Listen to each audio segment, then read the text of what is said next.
안녕하세요. 열린문교회 성도 여러분들 반갑습니다. 오늘은 11월 마지막 주일이고요. 또 여러분들 다음 주부터 또 12월 달이 넘어가는 또 그런 어떤 분기점에 와 있습니다. 한 해 동안 수고 많으셨고 또 한 해를 잘 정리하시고 새로운 2022년도를 힘차게 맞이할 수 있게 되기를 간절히 소망합니다. 오늘은 성경 파노라마가 아니고 파노라마 맞네요. 성경 파노라마 제16가죠. 제16과 남북 왕조의 분열사에 대해서 여러분들과 저와 함께 이야기를 나누도록 하겠습니다.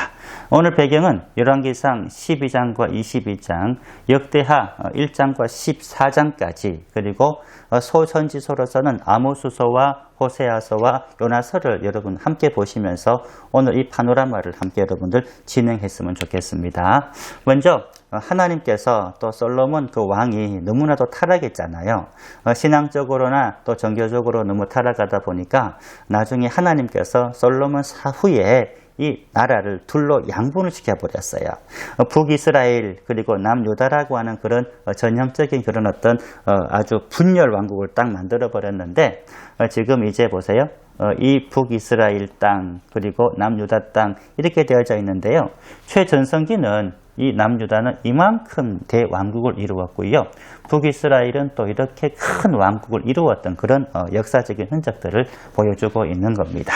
그런데 문제는 이제 이 왕국이 나누어지다 보니까 그들이 가지고 있는 정치, 그들이 가지고 있는 또 특히 이 종교적인 부분이 굉장히 문제가 된 거예요. 일단은 왕국을 나누었습니다만은 지금으로 말하면은 이 휴전선이겠죠, 그죠? 휴전선, 그 당시는 지금 우리나라 휴전선처럼 철책 같은 것이 없었고요. 그냥 대충 이제 어디까지가 우리나라다라고 하는 그 정도 경계선밖에 없었을 때였습니다. 그런데 6월절이나 하나님 앞에 이제 제사 지내러 갈 때는 다 어디로 오는 거예요? 북이스라엘 사람들까지 전부 다 남유다에 있는 이 예루살렘 지역으로 다 내려오는 거예요. 그래서 북이스라엘 왕들이 또 타락도 했지만은 또 이것이 또 정치적으로 문제가 되겠다라고 생각을 해가지고요. 이제 이 베델이라고 하는 거 조금 이따가 보겠습니다만은 이 베델은 북이스라엘의 정치적인 수도가 되거든요.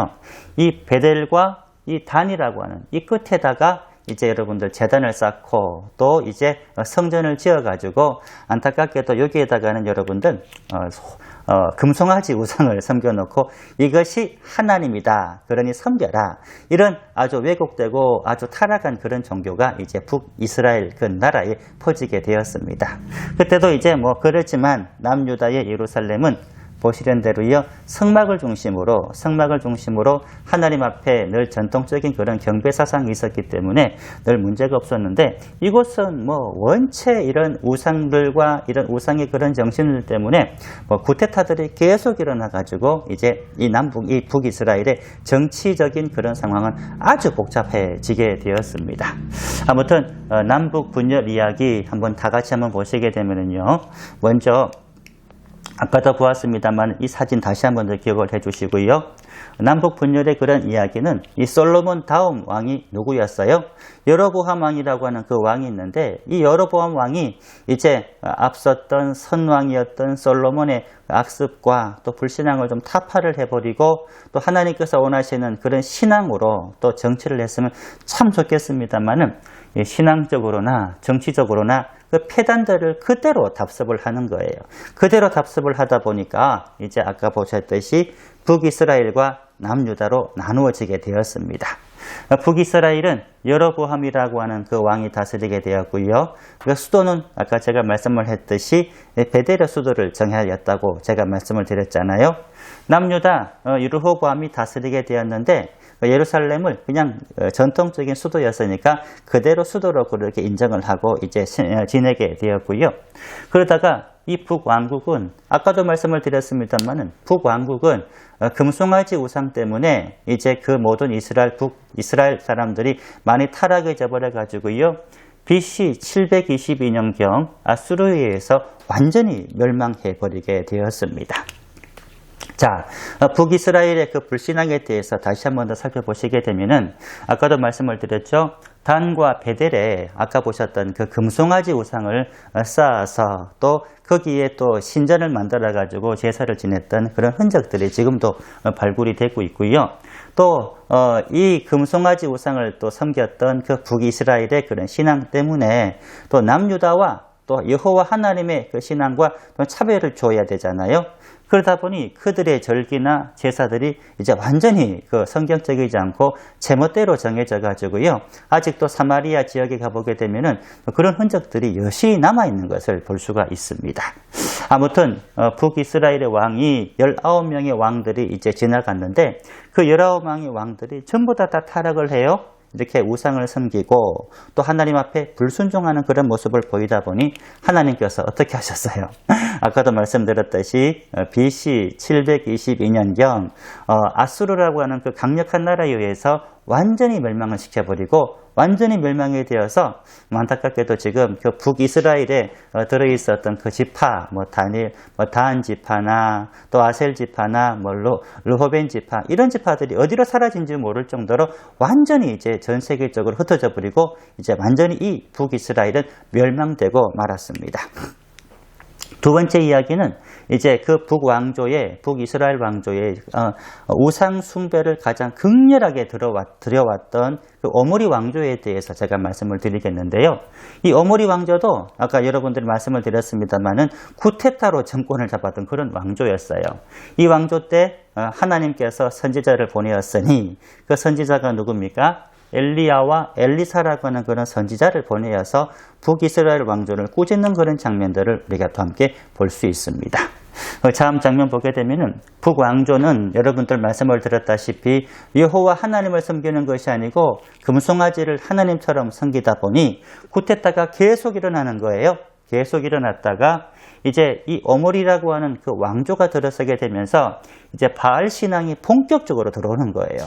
바알 신앙들이 본격적으로 들어올 때 이때 함께 들여왔던 것이 뭐냐면은 시돈의 공주였던 이세벨이라고 하는 그 공주가 오므리와 이제 결혼을 해가지고 왕비가 되는 거예요. 사진만 보느라도 여러분들 이 이세벨이라고 하는 이 왕비가 얼마나 표독스럽게 생겼는지를 아시겠죠, 그죠? 굉장히 강한 그런 여인이었습니다. 이런 여인이 이제 그 북이스라엘의 이제 왕비가 되었으니 어떻게 되었겠어요? 모든 이제 그 이스라엘 땅에는 바알과 아세라 신상들이 막 세워지게 되는 거예요.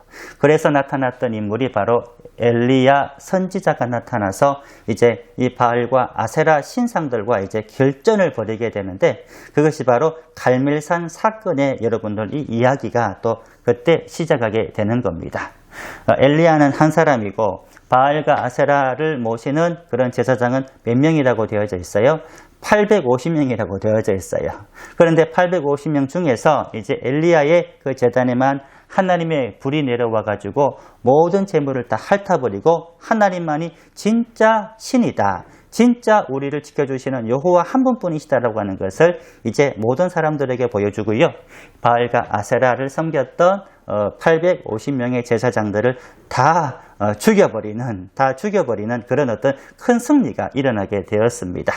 그런데 엘리야는요, 마음이 많이 약했는가 봐요. 이런 대승리를 거두고 당당해지기보다는 이 아까 보았던 그 표독스럽게 생겼던 이세벨이 엘리야를 죽이겠다고 공언을 하는 거예요. 왜냐하면 자기가 섬기는 그 바알과 아세라 신상의 그 제사장들을 다 죽였으니까는 복수의 일념이 얼마나 막 불일듯이 일어났겠어요?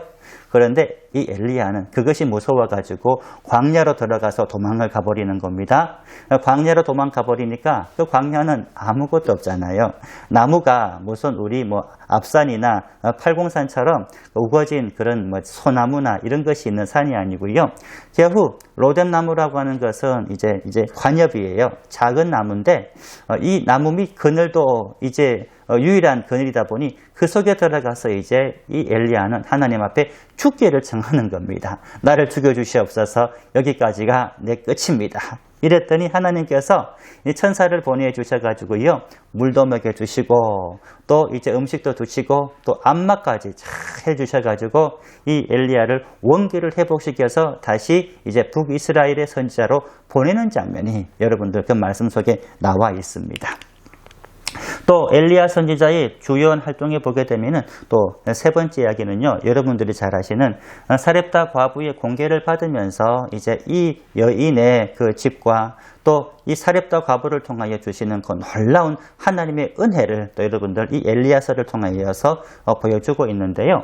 이 사렙다 과부 여러분들 아시죠? 여러분들 잘 아시다시피 기름과 또 떡 한 덩이를 만들 수 있는 그 밀가루만 가지고 있는데 이제 이 엘리야가 그 집에 와가지고 이제 있음으로 말미암아 축복을 받아가지고요. 그 떡광줄이 그 밀가루에 그 그릇에 밀가루가 떨어지지 않고 그 병에 기름이 떨어지지 않아서 이제 이 두 엘리야와 그리고 사렙다와 그리고 그 자녀가 잘 먹고 잘 지냈다라고 하는 그런 이야기가 나오고 있고요. 또 엘리야에 대한 마지막 이야기는 한번 보세요. 불병거를 타고 죽지 않고 하늘로 승천하는 그런 장면을 보여주고 있습니다. 지금 엘리야가 승천하면서 백마를 타고 승천을 하네요. 옷을 하나 떨어뜨려주고 있죠. 그죠? 밑에서 지금 옷을 받는 사람이 누구일까요? 여러분들 성경책을 보신 분들은 아실 겁니다. 엘리야의 제자인 엘리사가 이제 엘리야의 마지막 그 옷을 잡고 이제 하나님의 그런 선지자로 계속 살아가기로 다짐하면서 이제 계속 자신의 그런 활동을 하는 그런 장면을 보여주고 있습니다. 엘리야가 또 아합 왕을 책망하는 그런 장면들도 성경에 나오는데요. 이 나봇의 포도원을 강제로 뺏었던 그 사건을 이제 책망했던 그런 장면이 나오고요. 또 이 아합이 또 아람 왕과 싸울 때에 이제 남유다와 이제 연합을 해가지고 싸우려고 했을 때에 그것을 또 책망하는 그런 장면도 나오고 있습니다. 그때 여러분들 아까 보았던 이 표독하게 생겼던 그 이세벨의 그 마지막 최후가 어떻게 되겠어요? 에후라고 하는 왕이 이제 북이스라엘의 그런 왕으로 이제 구테타를 통해서 일어나자마자 이 예후 왕은 그래도 하나님의 그런 말씀으로 이제 개혁 정치를 펴나가게 되는 겁니다. 개혁 정치를 펴나갈 때 표독스러웠던 이 이세벨을 바로 창문에서 던져서 죽여버림으로 말미암아 이세벨이 이렇게 비참한 최후를 맞이하게 되었습니다. 또 엘리사 선지자의 주요한 활동들도 한번 볼게요. 엘리사 선지자는 그가 엘리야의 그 옷을 이제 받고 난 이후에 선지자 생도들을 교육하는 그런 일에 전념을 하게 되었고요. 또 그와 같이 이제 가뭄이 들었을 때에 수넴 여인의 공개를 받게 되었는데 이 수넴 여인의 이 아들이 지금 여러분들 보시게 되면은 지금 이제 다른 집의 종으로 팔려가게 되었어요. 그때는 빚을 갚지 못하게 되면은 자신의 아들을 팔아야 되는데 팔려가지 않도록 모든 기름 항아리마다 기름을 계속 붓게 하니까 조그마한 그런 기름 항아리에서 엄청난 그런 기름 항아리에 계속 끊임없이 이제 기름이 흘러나오는 거예요. 그래서 자기 집에 있는 모든 항아리도 다 채웠고 이웃에 아는 사람들의 항아리까지 다 이제 빌려와서 채워가지고요. 그 기름으로 이 아들의 그 종되는 그런 어떤 비운을 막아주었던 그런 이야기. 그리고 또 이 아이가 또 죽었을 때에 엘리사가 올라가서 다시 이제 생명을 다시 살려준 그런 이야기. 이것이 바로 본문 가운데 나오고 있고요. 또 여러분들 잘 아시는 대로요. 엘리사의 선지자의 주요한 활동을 뭐냐면은 나무를 찍다가 그만 빌려왔던 도끼가 이제 강물 속에 빠져버리게 되었습니다. 예나 지금이나 이 도끼는 금속으로 되어져 있기 때문에 한번 빠지면 그것으로 끝나잖아요. 그런데 엘리야가 하나님께 기도하였더니 그 금속으로 되어져 있는 그 도끼가 물 위에 둥둥 뜨는 거예요. 그래서 그 도끼를 건졌다라고 하는 그런 이야기가 나오고 있고요. 또 이 요단강에서 나아만 장군의 그 문둥병을 치료해주는 그런 이야기도 함께 나오고 있습니다. 이 나아만 장군이 이제 요단강에 가가지고 7번 몸을 씻으라 그러니까 화를 버럭 내잖아요. 내가 이런 데 와서 몸 씻으려고 왔느냐. 제가 예전 이스라엘 갔었을 때도요. 이 요단강이 그렇게 썩 깨끗한 물은 아니었어요. 거기에 이제 세례를 받겠노라고 들어가시는 분들 보게 되면은 저는 별로 들어가고 싶은 생각이 없는데 아무튼 그 강물에 들어가서 이 나아만 장군이 이제 모든 문둥병을 깨끗하게 하고 치료받고 나오는 그런 장면도 이제 엘리사 선지자의 주요한 활동의 그런 이야기로 전해 내려오고 있습니다. 그리고 세 번째 보게 되면은 하나님께서 단순하게 이 이스라엘 민족들 또 북이스라엘 사람들의 이제 왕들이 그냥 계속 우상 숭배만 전념하는 것이 아니고 그 때에 따라 가지고요 또 새로운 왕조를 세우셔서 또 여러분들 보시게 되면은 종교개혁을 하는 그런 장면도 보여주고 있습니다. 첫 번째 종교개혁을 했던 그런 왕이 에후 왕조의 그런 이야기가 나오고 있는데요. 이 에후는 이제 아합 지방들을 다 멸살시켜버리고 아까 여러분들에게 보았듯이요, 이세벨을 이제 창문에서 밀어서 넘어뜨려서 이제 죽였던 그런 왕으로 잘 알려지고 있습니다. 아무튼 바알을 정말로 특심으로 섬겼던 오므리 왕조의 바로 그 다음 아들이었던 아합 왕을 이제 죽였던 그런 어떤 물질렀던 그런 왕으로 알려져 있고요. 또 바알 선지자를 처단하고 이세벨을 죽였던 그런 왕으로 알려져 있고요. 단과 베델에 그런데 송아지 우상만큼은 제거하지 못해가지고요, 완전한 종교개혁까지는 이르지 못했던 그 안타까운 그런 장면도 함께 나오고 있습니다. 남유다로 이제 우상숭배가 퍼지게 되는데, 안타까운 것은 뭐냐면은 아합의 왕의 딸 아달랴라고 하는 이 여인이 있어요. 이 아달랴라고 하는 이 여인이 남유다 왕 여호람과 결혼을 하게 되는 거예요. 이 결혼을 하게 되면 어떻게 됩니까? 이제 그 북이스라엘에 있었던 그 우상이 또 남유다로 넘어오게 되는 거잖아요. 또 이 아달랴라고 하는 이 얼굴의 모습을 보면은 어때요? 그 당시 아까도 보았듯이 이세벨을 많이 닮았던 그런 모습이잖아요. 이 여인은 이제 자신의 남편이 죽자마자 자신들의 아들들과 또 손자들을 다 죽이고 스스로 여왕이 되었어요. 여왕이 되어가지고 이제 남유다를 우상숭배로 정말로 다스리는 그런 끔찍한 일을 저지르게 되었는데, 이제 문제는 뭐냐면은 이 끔찍한 그런 남유다의 북이스라엘도 예후에 의해서 이제 종교개혁이 되었잖아요. 남유다도 바로 이 아달랴라고 하는 이 여인 때문에 큰 문제가 생기자 이 요아스를 통해서 종교개혁이 일어나는 그런 장면을 보여주고 있는 겁니다. 아달랴가 그 당시 여왕이었는데 죽자마자 이제 그 아달랴는 뭐 여러분들 아시는 대로요, 북이스라엘 여인이었지 남유다의 다윗 가문의 사람은 아니잖아요. 다윗 가문의 사람을 한번 찾아보니까는 그 당시 죽지 않고 유일하게 남아있었던 그 사람이 요아스라고 하는 그 사람이 유일하게 남아있어가지고요, 그 사람을 왕으로 이제 즉위를 시키고, 이 요아스는 이제 성전을 수리하는 그런 과정 속에서 율법책을 발견을 하게 되었습니다. 율법책을 보니까는 어떻게 되는 거예요? 이 율법책을 보니까는 이제 자기들이 그동안 살아왔던 그런 모든 신앙의 모습들이 잘못 살아왔다라고 하는 것을 알고 나서 이제 다시 한 번 더 큰 종교개혁을 벌이게 되는데, 이 요아스의 종교개혁이 바로 남유다의 모든 종교를 하나님 앞에 새롭게 만들어가는 그런 계기가 되었습니다. 또 우리가 아까 말씀을 드렸다시피요, 남유다의 이런 엄청난 일들과 북이스라엘의 말도 못하는 그런 많은 어려운 일들이 있었기 때문에요, 이제 많은 선지자들이 나타나가지고 하나님의 공의를 실천하지 않으면 그 세대를 위한 그런 책망하는 그런 예언서들이 그 당시 이제 대표적으로 세 권의 예언서들이 나오게 되었는데요. 그 중에서 첫 번째 아모스서라고 하는 그 책을 보게 되면은 유명한 말씀이죠. 오직 정의를 물같이 공의를 마르지 않는 강같이 흐르게 할지어다 라고 하면서 그 당시 하나님의 그 정의와 말씀이 흐르지 않는 그런 시대 상황에 대해서 또 예언하는 그런 말씀이고요. 또 두 번째 보게 되면은 호세아서라고 하는 그런 책이 있었어요. 이 호세아는 이제 고멜을 부인으로 두지만은 이 고멜이 여러분들 그 당시 이제 몸을 파는 창녀였거든요. 비록 호세아 선지자에게 시집을 왔습니다만은 예수관이 있어가지고 다시 몸팔로 가는 거예요. 그러면은 돈을 주고 다시 부인인데 다시 돈을 주고 다시 데리고 왔어요. 또 팔로 가는 거예요. 이것이 여러분들 반복을 하면서 하나님께서 얼마나 이스라엘 민족들을 사랑하느냐라고 하는 것을 보여주는 그런 말씀인데요. 그래서 호세아 6장 6절 말씀 보게 되면은 그런 말씀이 있죠. 나는 인애를 원하고 제사를 원하지 아니하며 번제보다 하나님을 아는 것을 원하노라 라고 하는 유명한 말씀이 있고요.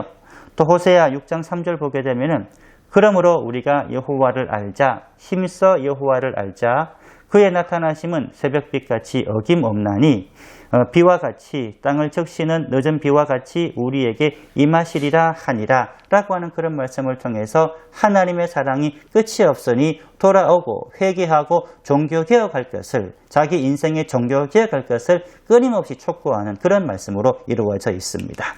또 마지막으로 요나서의 이야기도 나오고 있거든요. 이 요나서는 여러분들 잘 아시는 대로요. 물고기 뱃속에 들어가서 또 이제 회개하고 다시 나와 니느웨의 성에 들어가 회개를 촉구했던 그런 선지자로 잘 알려지고 있잖아요. 이 요나서에 보게 되면은 또 유명한 말씀이 나옵니다. 요나서 2장 7절 말씀. 이 말씀은 요나가 지금 뱃속에서 회개하는 그런 장면이에요. 내 영혼이 내 속에서 피곤할 때에 내가 여호와를 생각하였더니 내 기도가 주께 이르렀사오며 주의 성전에 미쳤나이다 라고 하는 그런 회개하는 장면이 나오고요.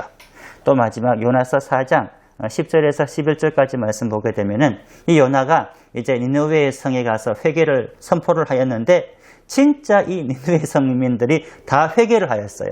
다 회개를 하고 이제 돌아올 때에 니느웨 이 요나의 마음은 좀 섭섭했나 봐요. 그래서 이제 이 니느웨 성이 잘 보이는 산꼭대기에 올라가가지고 언제 저 니느웨 성이 멸망하나 보자라고 그렇게 이제 뜨거운 뼈 앞에 지금 앉아 있을 때에 하나님께서 이런 말씀을 하죠.